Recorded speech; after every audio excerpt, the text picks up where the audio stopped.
Everyone warned him about the woman behind the containment glass. They said she erased cities, shattered fleets, and smiled afterward. Lieutenant Kale didn't believe in monsters, only misunderstood enemies.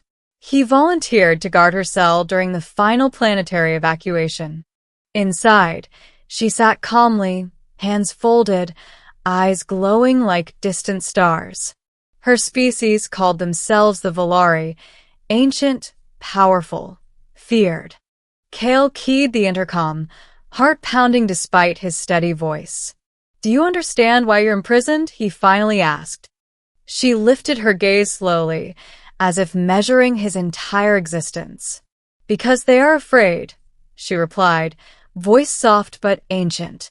That wasn't the voice of a conqueror, it was unbearably tired. Kale felt something crack in the story he'd been told. "You destroyed 3 systems," he said, clinging to protocol.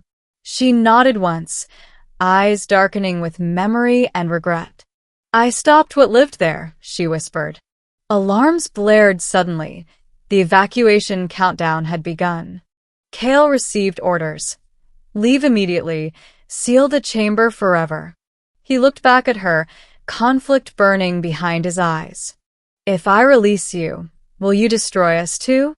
She stood for the first time, towering, luminous, terrifyingly gentle.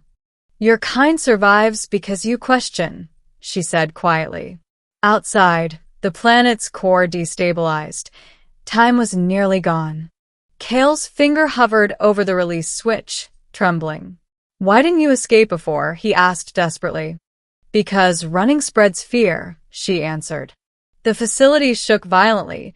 Ceilings began collapsing. Kale made his choice and slammed the release. She caught him as the floor gave way beneath them. Space folded like fabric as she whispered a forgotten word.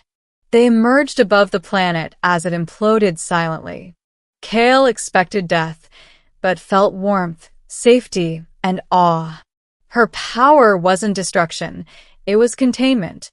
"I seal horrors," she said, "so life can continue."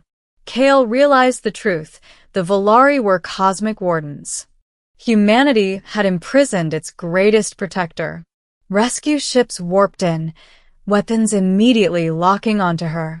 Kale transmitted frantically, telling them to stand down. Admirals refused. Fear spoke louder than truth. She looked at Kale, eyes shimmering with choice.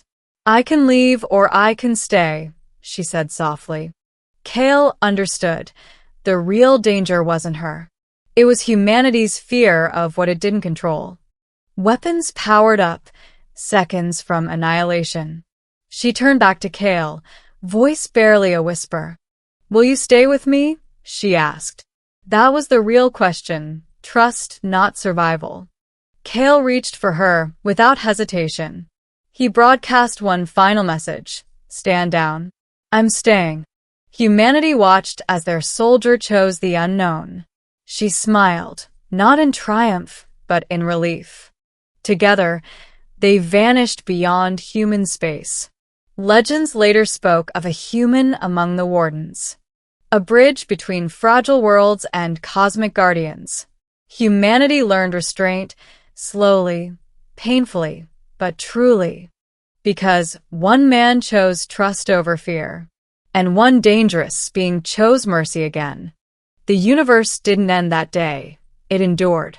All because someone stayed when running was easier. And fear finally met its match. Understanding. This time, humanity was worthy of survival. Somewhere beyond charts, the wardens still watch. And among them walks a human who stayed. Not as a prisoner, but as a choice. Because true strength is choosing to protect. Not destroy. Not dominate. But stay. When staying costs everything and means more. He thought she was dangerous. Until she asked him to stay.